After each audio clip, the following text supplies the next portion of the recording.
सहनाववतु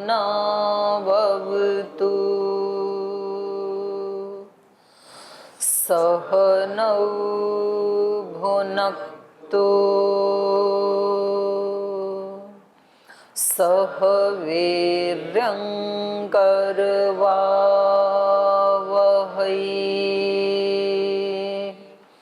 तेजस्विनावधीतमस्तु मा विद्विषावहै।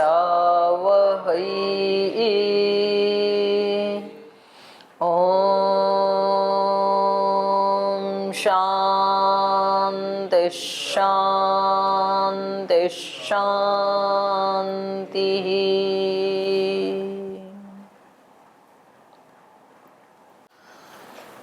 न्याय दर्शन के द्वितीय अध्याय का द्वितीय आह्निक पढ़ रहे हैं। और कल जो प्रसंग चला था, ये वर्णों को और ध्वन्यात्मक दो प्रकार के शब्द हैं, तो उसमें से वर्णात्मक जो शब्द हैं उसको लेकर के पूर्व पक्षी ने कहा था कि वर्णों के स्थान में विकार का भी उपदेश है और आदेश का भी उपदेश है। तो अब संशय ये है कि एक वर्ण के स्थान में जो दूसरा वर्ण आता है तो वो उस पहले वाले का विकार होता है या उसके स्थान में आदेश के रूप में आता है। तो एक उदाहरण ये लेकर के चले, दध्यत्र केचित इकारम इत्वम हित्वा यत्वम आपद्यते इति विकारम मन्यन्ते। तो कुछ तो इसको विकार मानते हैं, ई के स्थान में जो यकार आया। और केचित इकारस्य प्रयोगे विषयीकृते यत् इकारः स्थानं जहाति तत्र यकारस्य प्रयोगं ब्रुवते। कुछ कहते हैं कि ये जो इकार के प्रयोग का जो विषय है, इसमें इकार जब स्थान को छोड़ देता है तो उसके स्थान में यकार का प्रयोग देखा जाता है, यकार आ जाते हैं वहाँ पर। आप कह रहे हैं यहाँ संधि विच्छेद में तो कोई दिक्कत नहीं आएगी, हम बोल लेंगे दधि अत्र। लेकिन जब संहिता विषय है, संहितायाम विषये इकारो न प्रयुज्यते, वहाँ पर इकार का प्रयोग कर नहीं सकते हैं। तस्य स्थाने यकार प्रयुज्यते, उसके स्थान में यकार का ही प्रयोग किया जाता है। स आदेश इति उभयम इदम उपदिश्यते। तो वहाँ कहा जाता है इको यणचि, इक के स्थान में यण आदेश हो गया। तो ऊपर जो विकार है वो भी कुछ लोग मानते हैं, यहाँ पर जो आदेश कहा ये भी वैयाकरण लोग मानते हैं। तत्र न ज्ञायते किम तत्त्वमिति, तो यहाँ पता नहीं चल रहा है कि तत्व क्या है, वास्तविकता क्या है, यथार्थ क्या है। तो एक पक्ष को लेके चल रहे हैं, आदेशोपदेशः तत्वम। एक वर्ण के स्थान में जो दूसरा आता है तो ये उसका आदेश है। तो कहा क्यों है, अब उसके हेतु देंगे। ये विकार क्यों नहीं है, आदेश ही क्यों है। इकार के स्थान में जो यकार आता है वो उसका विकार नहीं है इकार का, बल्कि आदेश ही है। उसके एक एक हेतु दे रहे हैं। पहला हेतु, विकारोपदेशे ही अन्वयस्य अग्रहणात् विकारानुमानम विकारा अननुमानम। विकारोपदेशे, विकार का उपदेश होने पर अगर हम इसको विकार मानेंगे तो अन्वय उसके साथ अन्वित होना चाहिए विकार के साथ। अन्वयस्य अग्रहणात्, लेकिन अन्वय तो दिखाई देता नहीं है। अन्वय मतलब इकार, तो ये तो यकार में दिखाई देता नहीं है। तो इसलिए विकार अननुमानम, इसको विकार नहीं कहा जा सकता, क्योंकि जहाँ जहाँ विकार होता है तो मूल प्रकृति कार्य द्रव्य में अन्वित होकर के आती है। जैसे विकार है मिट्टी का घड़ा, तो घड़े में मिट्टी अन्वित होकर के आती है, दिखाई देती है। तो ऐसा यहाँ दिखाई नहीं देता यकार में इकार। सति अन्वये किंचित निवर्तते किंचित उपजायते। अन्वय जब साथ रहता है तो उस अन्वय के होने से कुछ तो उसमें से निवृत्त हो जाता है और कुछ तो उत्पन्न हो जाता है। किंचित उपजायते इति शक्यते विकारो अनुमातुम। ऐसा यदि कहीं दिखाई दे तब तो वहाँ विकार को प्रमाण मान सकते हैं, विकार का अनुमान हम कर सकते हैं। न च अन्वयो गृह्यते तस्मात् विकारो नास्ति इति। लेकिन अन्वय तो यहाँ दिखाई नहीं देता है यकार में, तो इसलिए यहाँ पर विकार नहीं है बल्कि आदेश ही है। दूसरा हेतु दे रहे हैं, भिन्न करणयोश्च वर्णयो अप्रयोगे प्रयोगोपपत्ति ही। और दूसरा हेतु ये दे रहे हैं, भिन्न करणयोश्च, इकार का करण अलग है, यकार का करण अलग है। इकार का उच्चारण किससे होता है? इचु यशास तालव्या, तालु से होता है। और यकार का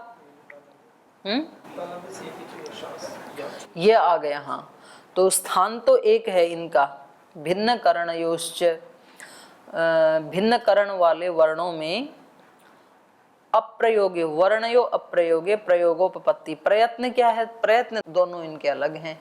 तो इकार का है विवृत करण, विवृत करण इकार है, ईशत स्पृष्ट करणों यकार है। स्थान तो एक है लेकिन प्रयत्न दोनों के भिन्न भिन्न हैं। तौ इमौ पृथक करणाख्येन प्रयत्नेन उच्चारणीयौ तयो एकस्य अप्रयोगे अन्यतरस्य प्रयोग उपपन्न इति। तो ये जो दोनों हैं इनमें पृथक करणाख्येन, इनका करण भी अलग अलग होने से, देखो यहाँ पर जो विकृत होकर के यकार आया है, विकार को प्राप्त होकर जो यकार आया है उसकी बात कर रहे हैं, यद्यपि स्थान तो उसका भी वही है। तो कहा कि प्रयत्नेन उच्चारणीय, अलग अलग पृथक प्रयत्न से जो उच्चरित होने वाले हैं, तयो एकस्य अप्रयोगे, तो उनमें से जब एक का प्रयोग नहीं होता है, अन्यतरस्य प्रयोग उपपन्न इति, तब दूसरे का प्रयोग उपपन्न होता है। माने इकार का प्रयोग होगा तो यकार नहीं है, और जब इकार हट गया तब यकार का प्रयोग होता है। तो इसलिए भी विकार नहीं है। अगर ये विकार होता तो उसके पूरा हटने पर यकार नहीं आएगा, उसमें अन्वित होगा इकार भी। और तीसरा कह रहे हैं, नहीं तीसरा नहीं कह रहे हैं, ये कह रहे हैं अविकारे च अविशेष। जो अविकार है, एक तो ई के स्थान में यह आया, इसको हम यदि विकार पक्ष माने तो वो तो हो गया विकार, और एक विशुद्ध रूप से भी तो यकार है ना। और ऐसे ही एक तो संप्रसारण होकर के यह को ई हो जाता है, और एक तो विशुद्ध रूप में ही ई है। तो कह रहे हैं दोनों में ही अविकारे चकार से जो विकार नहीं है वो ले लिया जाएगा, विकार में भी और अविकार में भी, अपने मूल रूप में भी। अविशेष, कोई उच्चारण आदि में या स्थान आदि में कोई विशेषता नहीं है। हम ये नहीं कह सकते हैं कि भाई मुख्य यकार है, इसका स्थान तो ये है, इसका प्रयत्न तो ये है, और जो दूसरा यकार है इसका उच्चारण या स्थान प्रयत्न अलग है, ऐसा नहीं है। दोनों यकार एक ही स्थान से बोले जाएंगे। अविकारे च अविशेष, विकार में और अविकार में समानता है। यदि तो ये विकार था तो कुछ भेद होना चाहिए था ना, है तो साम्यता। लेकिन कहा यत्र इमौ इकार यकारौ न विकार भूतौ, जहाँ ये इकार और यकार विकार भूत नहीं है, विकार रूप में नहीं है। कहाँ नहीं है? जैसे यतते, यच्छति, प्रायंस्त, इनमें यकार क्या है? विशुद्ध रूप में है। यतते में यकार क्या है? मूल रूप में है। ऐसे ही यच्छति में भी मूल रूप में ही है।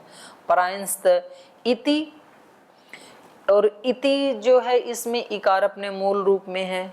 इति, इकार, इदम इति, यहाँ सब क्या है? ये मूल रूप में है।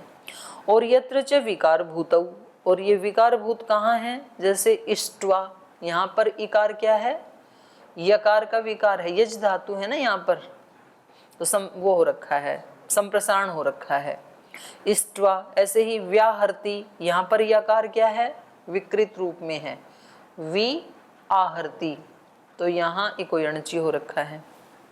तो कह रहे हैं उभयत्र प्रयोक्तुः अविशेषो यत्नः, तो दोनों ही जगह जहाँ ये विशुद्ध रूप में है और जहाँ ये विकार, आपके मत में जहाँ विकार को प्राप्त हुआ है, वहाँ पर जो प्रयोग करने वाला है उसके प्रयत्न में कोई विशेषता नहीं है, साम्यता ही है।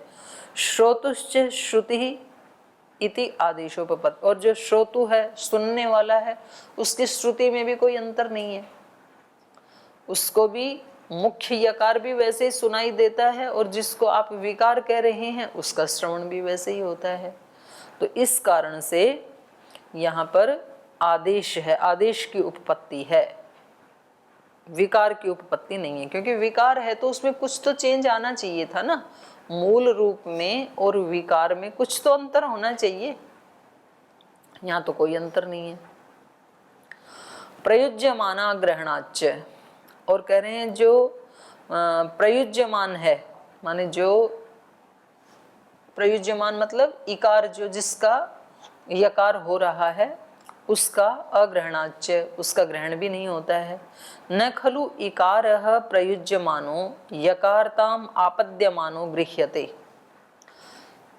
जैसे विकार जो होता है तो वो दिखाई देता है कि भाई अब दूध से दही बन रहा है या दही बन गया, तो ऐसा इकार से यकार को जो वो वर्ण प्राप्त हो रहा है तो ऐसे दिखाई नहीं देता है। न खलु इकार है प्रयुज्यमान है, प्रयुक्त होता हुआ या विकार को प्राप्त होता हुआ उसी को ही खोला, यकारताम आपद्यमान है, इकार यकार को प्राप्त होता हुआ न गृह्यते, ग्रहण ऐसा देखा तो नहीं, दिखता तो नहीं है। किंतर्हि इकारस्य प्रयोगे यकार प्रयुज्यते, दिखाई तो ये देता है कि इकार का जहाँ प्रयोग हो रहा था वहाँ पर यकार प्रयुक्त हो रहा है। तस्मात् अविकार इति, विकृत होता हुआ माने इकार से यकार बनता हुआ दिखता नहीं है, बस इकार हट जाता है, यकार आ जाता है। दधि अत्र था तो दध्यत्र हो गया, तो इसलिए अविकार इति, विकार पक्ष को नहीं मानेंगे, आदेश को ही मानेंगे। अगला हेतु दे रहे हैं, अविकारे च न शब्दान व्याख्यान अलोपः, और कह रहे हैं अविकार मानेंगे तब ही, यहाँ पर आदेश मानेंगे तब ही शब्द अन्वाख्यान, शब्द का अन्वाख्यान करने वाला अर्थात व्याकरण शास्त्र, उसका भी अलोपः, उसकी भी रक्षा तभी होगी।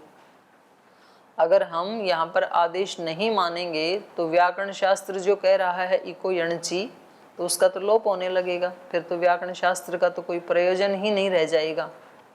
तो जब हम यहाँ पर विकार पक्ष नहीं मानेंगे तभी व्याकरण शास्त्र का भी लोप नहीं हो पाएगा, माने उसकी भी रक्षा होगी, वो भी असंगत नहीं होगा। न विक्रियन्ते वर्णा इति, वर्णों में विकार नहीं होता है। न च एतत् अस्मिन् पक्षे शब्द अन्वाख्यानस्य असंभवो येन वर्ण विकारम प्रतिपद्येमहि इति, तो कह रहे हैं जो ये पक्ष है वैयाकरणों का, न विक्रियन्ते वर्णा इति, वर्णों में कभी विकार नहीं आता है।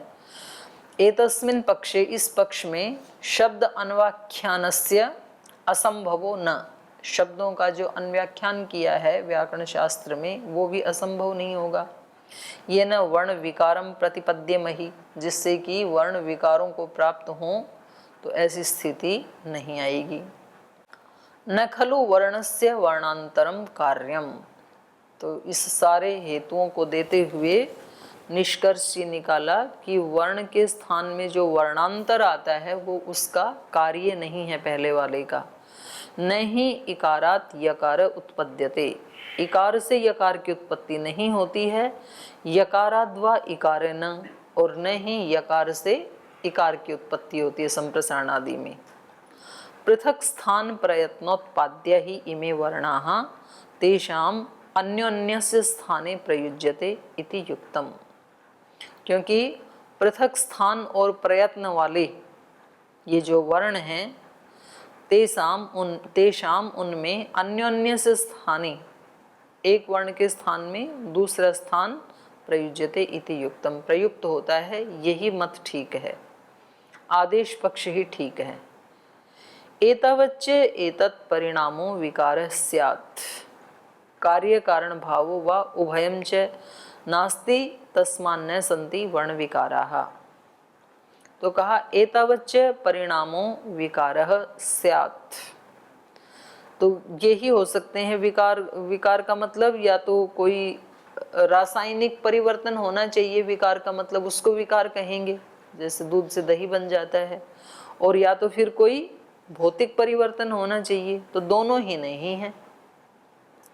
एतावच्च एतत् परिणाम विकार स्यात् कार्य कारण भावः, या तो उसमें कार्य कारण भाव हो तो उसमें तो भौतिक परिवर्तन होता है, जैसे मिट्टी से घड़ा बन जाता है,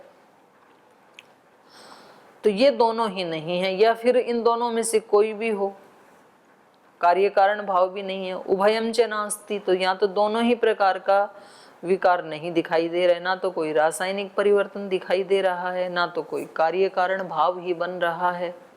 तो इसलिए तस्मात् न संति वर्ण विकाराः, इसलिए यहाँ वर्णों में विकार पक्ष सिद्ध नहीं होगा। और जो वर्ण के स्थान में विकार होता है, इस पक्ष को तो पूर्व पक्षी लेके चल रहा है, लेकिन पूरा जो वर्ण समुदाय है अर्थात पद, तो पद के स्थान में तो विकार नहीं होता है, इस बात को तो पूर्व पक्षी भी मानता है। वो भी कह रहा है वर्ण समुदाय विकार अनुपपत्ति वच्च, वर्ण विकार अनुपपत्ति। बोले समुदाय के स्थान में जो दूसरा समुदाय आता है, जैसे वहाँ विकार की अनुपपत्ति है, वैसे ही वर्ण के स्थान में जहाँ दूसरा वर्ण आता है वहाँ भी विकार की अनुपपत्ति है। माने पद के स्थान में दूसरा पद आता है, वहाँ तो ये भी विकार नहीं मानते हैं, आदेश ही मानते हैं। तो जैसे वहाँ पर विकार की अनुपपत्ति है, ऐसे एक वर्ण को लेकर के भी विकार की अनुपपत्ति ही है।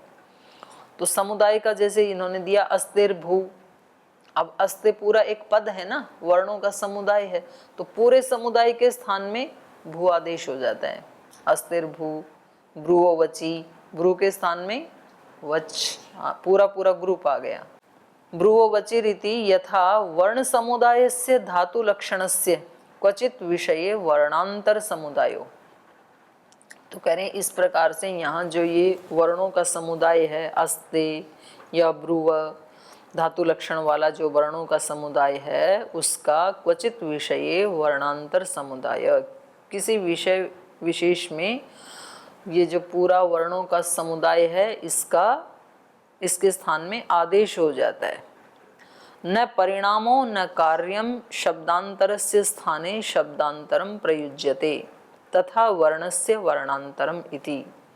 तो कह रहे हैं यहाँ पर न परिणामो न कार्यम, ये पूरा जो ग्रुप है वर्णों का समुदाय है, यहाँ पर ना तो परिणाम हो रहा है और ना तो विकार होकर के कारण कार्य का भाव हो रहा है। परिणाम मतलब रासायनिक परिवर्तन और कार्यम मतलब भौतिक परिवर्तन, तो ये दोनों नहीं हो रहे हैं यहाँ पर समुदाय में, बल्कि शब्दांतरस्य स्थाने शब्दांतरम प्रयुज्यते, एक शब्द के स्थान में दूसरे शब्द की प्रयुक्ति हो रही है। तथा वर्णस्य, तो कह रहे हैं वैसे ही वर्णों में भी वर्णांतरम इति, एक वर्ण के स्थान में दूसरे वर्ण का प्रयोग हो रहा है, ऐसे ही मानना चाहिए। इतश्च न संति विकाराः, तो इतने हेतु तो भाष्यकार ने दे दिए, अब सूत्रकार भी हेतु दे रहे हैं कि वर्ण के स्थान में, इकार के स्थान में यकार आता है तो वहाँ पर विकार नहीं है बल्कि आदेश है। तो सूत्रकार कह रहे हैं प्रकृति विवृद्धौ विकार विवृद्धे है। बोले जहाँ विकार होता है ना, तो वहाँ प्रकृति के बढ़ने पर विकार में भी वृद्धि होती है। प्रकृति के बढ़ने पर, जैसे आपने 100 ग्राम सूजी का हलवा बनाया तो प्रकृति 100 ग्राम थी, तो हलवा कितना बनेगा? 200-250 ग्राम बन जाएगा, उसमें चीनी पानी सब ऐड होके, और फिर आपने सूजी बढ़ा दी 200 ग्राम कर दी, तो हलवा भी तो बढ़ जाएगा ना। हलवा उसका विकार है प्रकृति का। तो प्रकृति की विवृद्धि होने से विकृति में भी विवृद्धि देखी जाती है। प्रकृति विवृद्धौ विकार विवृद्धे, पर यहाँ तो ऐसे नहीं हो रहा है। जैसे दधि अत्र, तो यहाँ पर भी यकार आके क्या बन गया? दध्यत्र। और दूसरा उदाहरण है जैसे सुधि अत्र सुध्यत्र, तो दधि में तो ह्रस्व इकार था और सुधि में तो दीर्घ इकार है, तो यदि विकार है तो कुछ तो परिवर्तन आना चाहिए था ना, तो डबल यकार आना चाहिए था, आ की मात्रा आनी चाहिए थी। प्रकृति बढ़ी है तो विकृति भी बढ़नी चाहिए, तो ऐसा देखा तो नहीं जाता है। या सुधि उपास्य, तो वहां भी कोई विवृद्धि नहीं हुई, यकार ही रहा, है ना। प्रकृति अनुविधानम विकारेषु दृष्टम, प्रकृति के विधान के अनुसार विकार में भी वो विधान देखा जाता है। प्रकृति के बढ़ने पे विकार भी बढ़ जाता है। यकारे ह्रस्व दीर्घ अनुविधानम नास्ति येन विकारत्वम अनुमीयते, तो कह रहे हैं यकार में दीर्घ ह्रस्व या दीर्घ का अनुविधान होने से, माने इकार ह्रस्व इकार आए या दीर्घ इकार आए, लेकिन यकार में कोई अनुविधान नहीं हो रहा है, कोई विवृद्धि नहीं हो रही है। यकारे, यकार में ह्रस्व दीर्घ अनुविधानम, इकार के ह्रस्व या दीर्घ का अनुविधान नास्ति, नहीं है। ये न विकारत्वम अनुमीयते, यदि यहाँ कोई विवृद्धि होती तब तो हम विकार का अनुमान कर सकते थे, लेकिन ऐसा तो नहीं हो रहा है।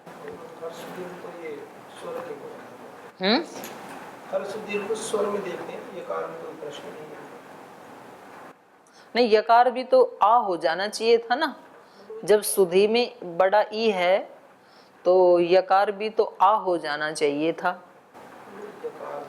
दध्यात्र ऐसे होना चाहिए था, थोड़ी तो विकृति बढ़नी चाहिए थी। उस स्वर में तो जैसे बढ़ जाती है, आ को आते हैं। अरे भाई, आप तो व्याकरण जानते हो इसलिए है, ये तो पूर्व पक्षी है ना, तर्क की दृष्टि से कह रहे हैं ना। ये सामान्य नियम क्या है, यदि विकार मानते हैं आप तो प्रकृति के बढ़ने से विकृति भी बढ़ जाती है।